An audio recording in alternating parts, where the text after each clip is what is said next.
swear, I'm like always getting tangled up in these cords, which is why I opt out of the headphones these days, and because they're just not as cute. Oh my god, I feel like I'm getting makeup all over this sweatshirt, and you guys know the drill. Trying not to break a nail. I know that me drinking this orange soda probably feels like product placement, but I swear to you, it is just so good. And I feel like it's like a podcast ritual. Like, you know how you have to do certain things to like get your head in the game for something specific? Like, that's what this does for me.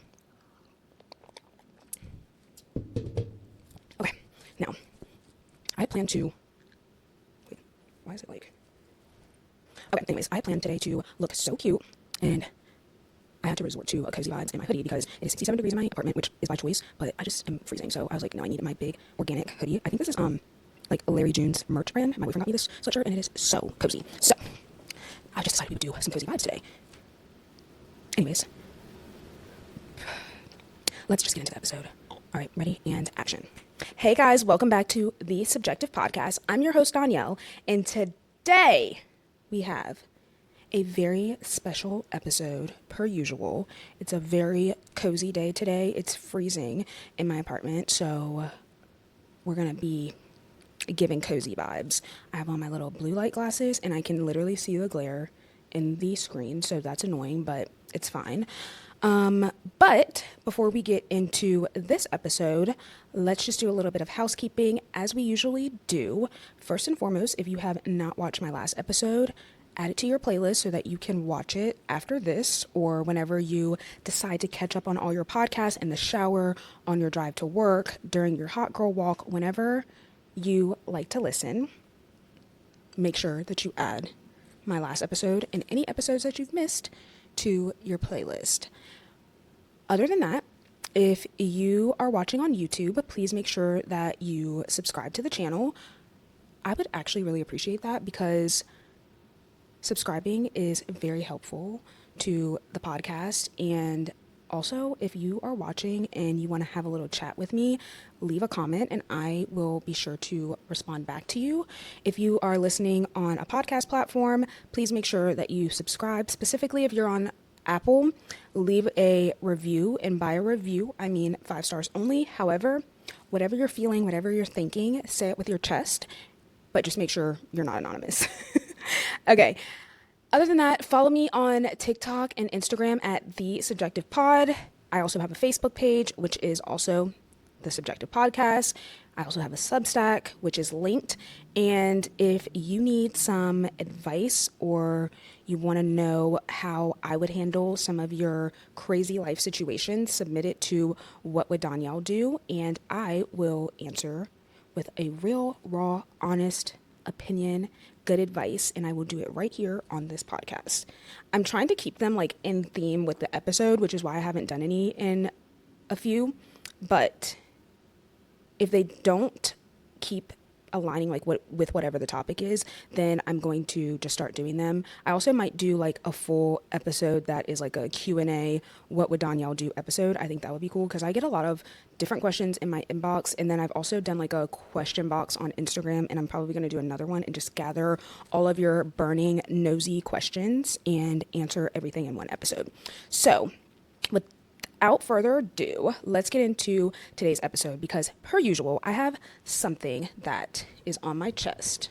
Wait, I think my mic is like in front of my face. Okay, and you guys, there is something that really irritates me, and there's a lot of things that irritate me, but this one in particular really just grinds my gears, and that is when people make those posts or say things that say essentially check on your strong friends or make sure you're reaching out to your strong friends, because I feel like people love to post that exact phrase, especially during Mental Health Awareness Month or after some type of tragedy, but rarely do people actually follow up with it with an actual action of checking up on their strong friends. Or they'll make that post and maybe they'll check on their strong friend, but it's not consistent and it's not something that is a part of their daily life, monthly life, whatever the case may be. And it's very personal to me because I do not remember ever being told that I had to be strong. I don't remember making a conscious choice to be strong, and I surely did not ask to be the strong friend. And it's something that I think about often because when I think about being the strong friend, and not just the strong friend, like the strong family member, the strong person in someone's life, I feel like I just didn't have an option to fall apart. I feel like being strong was the only choice I had, and it is the only thing that I've ever saw. I don't know any women in my life or people that I look up to that are weak. And when I say that, I don't want to use the word weak as a bad thing. It's just when I think of strong, to me, the opposite of that is weak. I think there is a middle ground of just being normal, like not too much, not too little. You're just regular and you handle your emotions well and you acknowledge them and you deal with them well. But I feel like for me, like being strong was not a choice, but somehow at some point I feel like everyone just started expecting me to be strong. And being the strong one, to me, it's not a badge of honor, but it's like, again, not it was never an option. And sometimes I think about like, how did I get this responsibility? And I don't know if it's just because of my personality and how I am just so outspoken or whatever the case may be. Like, I don't really know. And I just know that there was a version of me that didn't cry, didn't ask for help, didn't show a need for anything. And I remember when I was like in my early college days, and I would just do, and even honestly after college a little bit, I feel like more recently is when I've started to be like, this is literally the dumbest thing. But I used to do things because I already felt like I was expected and identified as the strong friend. Being the strong friend is not a badge of honor. And I am very proud of myself that even though it took me a very long time to learn that I am able to accept that now, because at one point there was a version of me that didn't cry, I didn't ask for help, I didn't show that I needed anything. And this is going to sound very bizarre to people who are normal and who don't maybe struggle with this. I don't even know if I would call it a struggle, but I would literally do things because I felt like I was supposed to be the strong person. I felt like that's what other people thought of me, and that was what was expected of me. And I think at one point I wasn't sure if I was as strong as other people had made me out to be. And so I would do the craziest stuff just to essentially like prove to myself that I was as strong as other people thought. And let me just give you an example. And again, before I say this, disclaimer, this stuff is bizarre and I do not recommend it. And I am not saying that it was the right thing to do. I think it is actually crazy. But like I would do stuff like if I got a headache, I would just thug out this headache just to prove to myself that I could. Like I would refuse to take medicine or anything like that just for the sake of saying that I was strong enough to not take this medicine. Or I would do stuff like go to the gym every single day for a month, or just like see how long could I go with doing these hardcore hit workouts every single day until I physically could not anymore. And it was for no other reason but just to like prove to myself that I was physically strong enough to do it. Or I would like track how long I hadn't cried. For what? For like there's no logical reason for me to say why I used to do these things except to prove to myself that I wasn't strong or that I was strong. And it wasn't because I didn't feel like crying. It was because I feel like I learned that being strong was the way to be respected and to survive. And so I wanted to have self-respect for myself, and I wanted to almost like prove this mental toughness for myself, or like to practice being strong so that when the times came that were not by choice for me to be strong, like I would be mentally prepared. And I'm like saying this out loud, and I know that this sounds actually insane, but I'm just telling you, like, this is how I felt. And these were like the expectations that I put on myself. Because again, no one ever came to me and said, Danielle, you are now the strong person in this family, and these are the things that you're expected to do. No, it was never that. Again, I don't even know when I decided or when it became a thing that I was supposed to be the strong friend. And at one point, I think it really registered to me like, oh my gosh, I have become everyone's support system. I am the strong friend. I'm the dependable daughter. I am the rock for all of these other people. And I don't even know how to support myself. But lately, I feel like I have really been asking myself, like, okay, how long are we going to do this, Danielle? What happens when the strong person gets tired? Or what happens if the strong person breaks? Or what happens if they have these moments of weakness? What happens when you stop playing this role and start really just being real with yourself, being with other people? Like, what does that look like? What does quitting being the strong friend even look like? And how does that show up in real life? And so I wanted to talk about that in this episode. And I promised myself I would not be the person crying on the internet. So I hope that I can keep my emotions in check and be strong for this episode. But this episode is really for anyone that's listening that has become the strong friend, the strong daughter, the strong family member out of necessity and not by choice. This is for the person that keeps it all together just because everyone assumes that you're good and you have to live up to that expectation. And for the person who rarely gets checked on, but always shows up for other people. Now, for me personally, I feel like this strong persona, this strong performance started very early on. And I can't quite put myself, or I can't quite put my finger on the exact moment that this happened, but I do remember one pivotal event. So when I was younger, I had very big emotions. Like, everyone would say that I was super dramatic or just over the top of how I felt. And like, there's a lot of stories that like my mom can tell me or that we'll talk about of things that happened or like how I reacted to things that were very dramatic. Like, back in my day, we got our ass beat, and like my mom literally could not even be serious and like beat me because I would run, I would scream, I would holler, I would make such a huge scene that like she would start laughing because she just couldn't believe it. And those are things that I'm like, well, that wasn't dramatic, because to me, I was like, well, who would just give in to getting their ass beat? Like, I was going to make my mom put work for it. But just other things that would happen that just would like send me into this really emotional and crying fit. And when I think back to it, I'm like, yeah, that's exactly what I should have done. I was a kid. But I will never forget. I don't even remember what the topic is because the topic was not even that important. It was like what happened after that. I was in the car with my dad. And again, I don't even remember any details. I don't remember why I was in the car with my dad. I don't know where we were going. And I don't know what he did or said that made me cry. But he made me cry with whatever he said. And I tried to like not cry. But then, you know, when you are trying to hold back your tears, but you're also trying to talk, and then you end up just crying.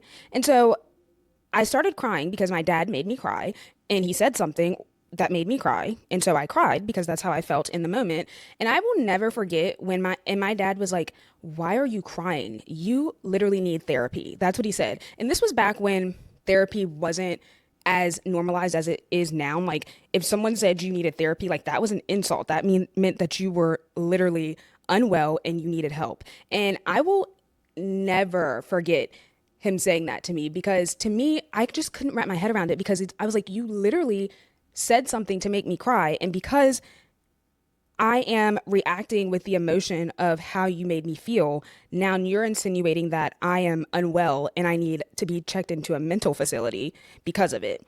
And I think that did something to me, but I don't think I realized it in the moment. I think when I look back on it, I don't know if like hearing something like that made something click for me, that like I needed to be the opposite and like stop showing emotion and do all of these things. Like, I feel like that was in like middle school.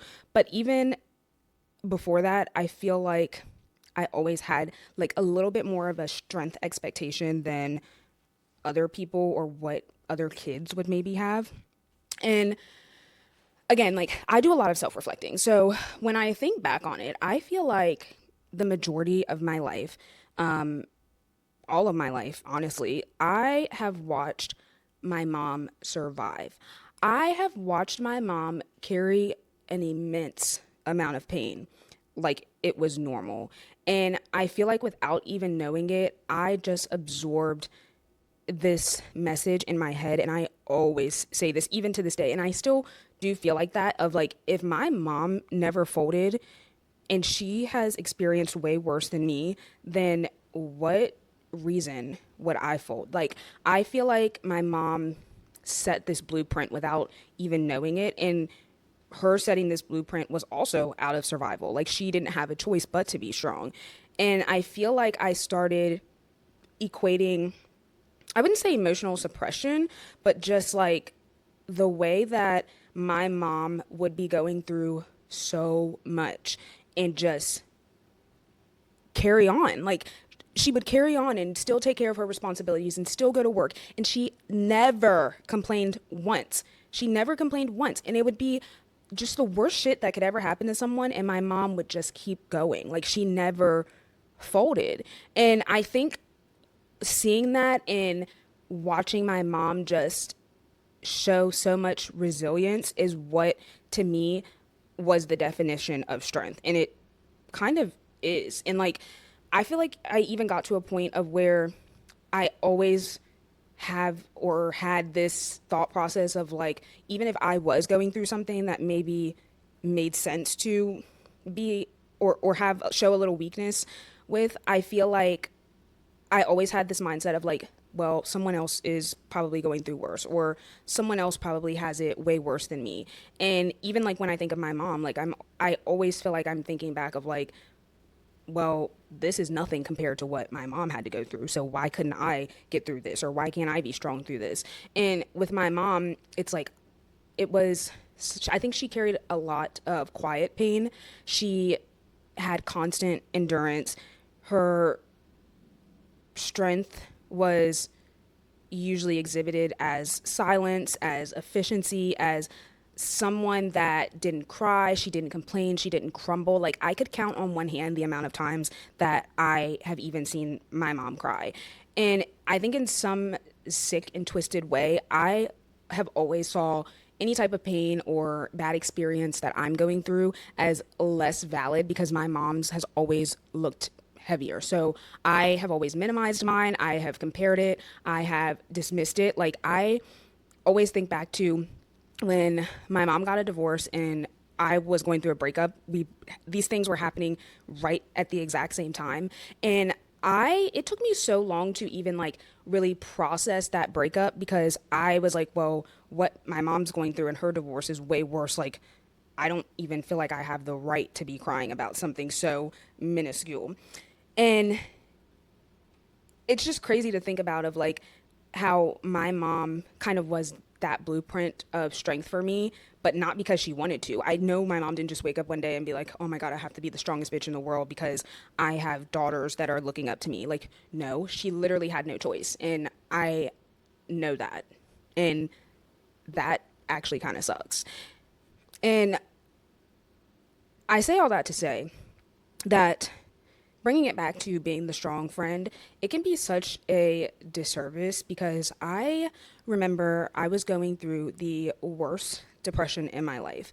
And I felt like that depression was so visible. Like, my face was breaking out. I had gained so much weight. Like, I feel like when I look back at pictures of myself then, I literally am like, how the fuck did nobody know? Like, how?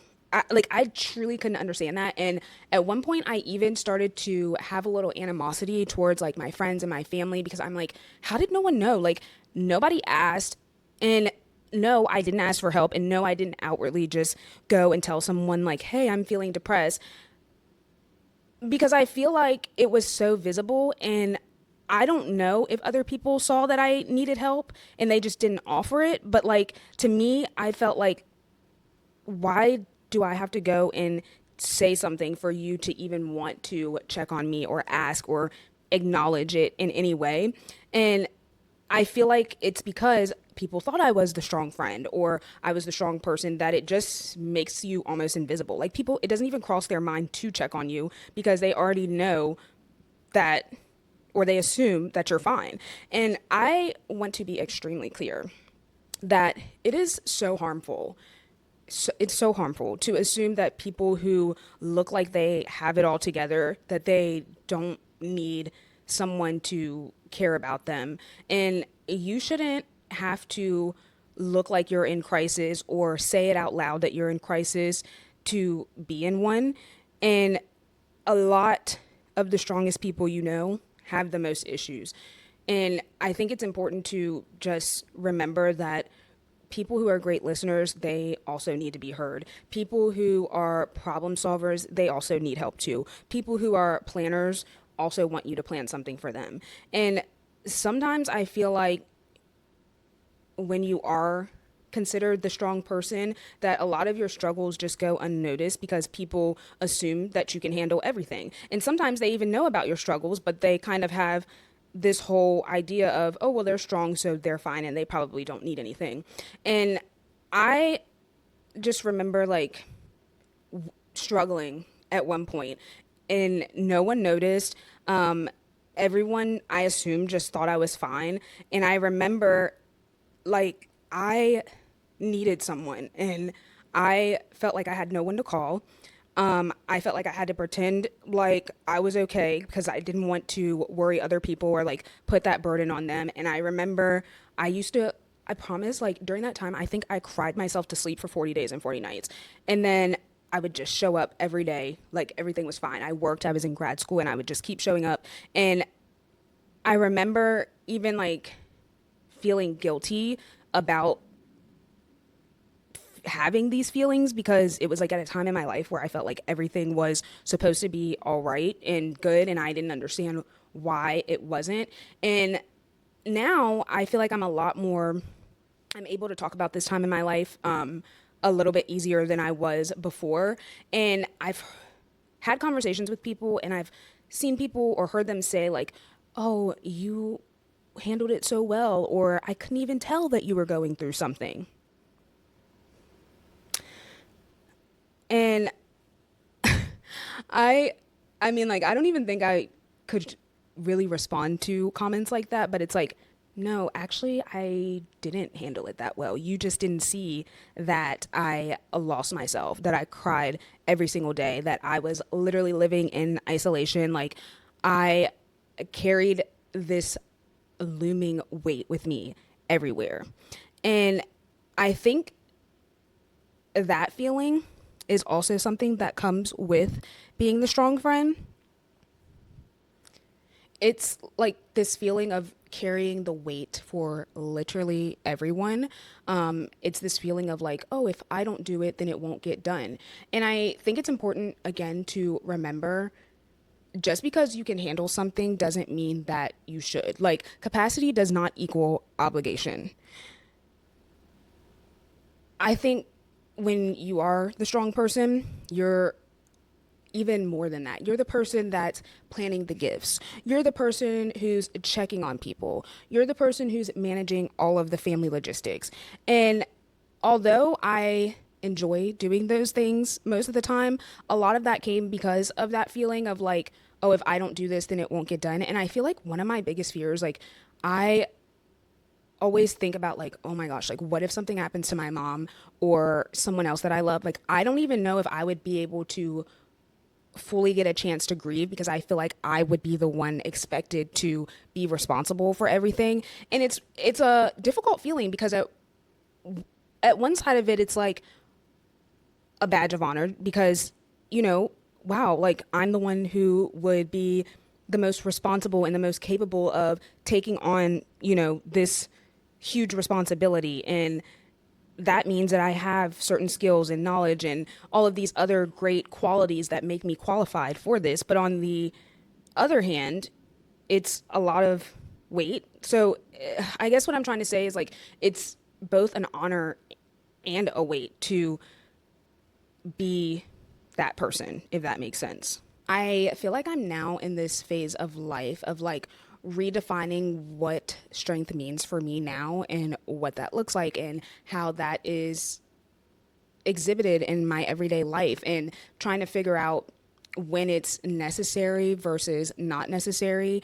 And I think that through that, I am learning a lot about myself, and I am working on just resting more, having more boundaries, trying to be more vulnerable without waiting for someone to ask me if I'm okay. I am trying to say no more. Like, no is currently my default. I am working on asking for help when I need it, and mostly just showing up for myself the way that other people expect me to show up for them, or that I have shown up for other people in the past. And I feel like it's going to be a work in progress forever, like, especially learning how to ask for help and how to let myself fall apart without rushing to clean it up. I'm still learning that I don't have to earn not being strong. I guess softness, because I don't want to call it weak, but like maybe softness is what I'm learning that I don't have to learn. And I think I've already said this, but I just want to reiterate it to someone who maybe is the strong friend, or if you're not the strong friend and you're listening to this episode and learning more about how your strong friends might feel. Being the strong friend is not a badge of honor. And behind every strong person, every strong friend, every strong daughter, every strong girlfriend, every strong aunt, every strong whatever it is in your life is a story that gave that strong person no choice but to be strong. So, with that being said, today I